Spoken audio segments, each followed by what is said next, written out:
दुष्काळमुक्त महाराष्ट्राची जबाबदारी राधाकृष्ण विखे पाटलांकडे दिलेली आहे। महाराष्ट्र दुष्काळमुक्त करण्याचं स्वप्न बाळासाहेब विखे पाटलांचं होतं, तर पंतप्रधान नरेंद्र मोदी यांनी सहकाराचं महत्त्व ओळखले असं मुख्यमंत्री देवेंद्र फडणवीस यांनी यावेळेस म्हटलं।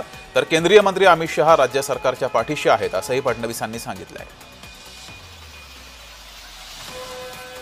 भूषण आपले बाळासाहेब विखे पाटील ज्यांनी सहकार तर मोठा केलाच, पण खऱ्या अर्थानं या महाराष्ट्रामध्ये पाणी चळवळ राबवत महाराष्ट्राला दुष्काळमुक्त करण्याकरता पाण्याचं नियोजन कसं करता येईल, वाहून जाणारं पाणी कसं आपल्याला परत आणता येईल, या संदर्भात एक मोठी चळवळ त्यांनी उभी केली आणि संपूर्ण महाराष्ट्र दुष्काळमुक्त करण्याचं स्वप्न या महाराष्ट्राला दाखवण्याचं काम हे त्या ठिकाणी बाळासाहेब विखे पाटलांनी केलं। आता असे काही कारखाने मी शोधून काढले आहेत ज्यांच्याकडे शेतकऱ्याचा काटा मारला जातो। आता त्यांना मी दाखवणार आहे की तुम्ही शेतकऱ्याचा काटा मारून मारून या ठिकाणी पैसा जमा करता आणि शेतकऱ्याकरता 25 लाख रुपये द्या म्हटलं तर तुम्हाला त्या ठिकाणी देण्याची दानत नाहीये। अरे तुम्ही मालक नाही आहे, या कारखान्याचे मालक आमचा शेतकरी आहे। माननीय प्रधानमंत्री मोदीजींनी पहिल्यांदा सहकाराचं महत्त्व समजून घेतलं।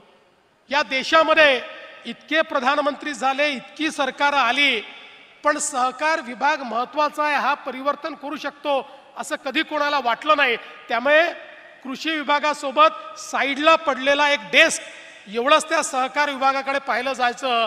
पण मोदीजींनी हा निर्णय केला की नाही, या देशात सहकार रुजवायचा आहे आणि म्हणून पहिल्यांदा देशाच्या पातळीवर स्वतंत्र सहकार मंत्रालय हे मोदीजींनी तयार केलं।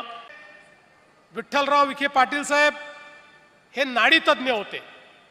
अनेक लोक आपली नाडी परीक्षण करण्याकरता त्यांच्याकडे यायचे आणि नाडी परीक्षण करून अचूक निदान करणारे हे पद्मश्री त्या ठिकाणी होते। पण व्यक्तीपेक्षाही समाजाची नाडी त्यांना योग्य समजायची, त्यामुळे समाजाच्या नाडीचं योग्य परीक्षण करून समाजाला काय हवं आहे, शेतकऱ्याला काय हवं आहे, समाजाचं स्वास्थ्य कसं चांगलं करता येईल, या विचाराने हा कार्यक्रम त्यांनी या ठिकाणी रुजवला।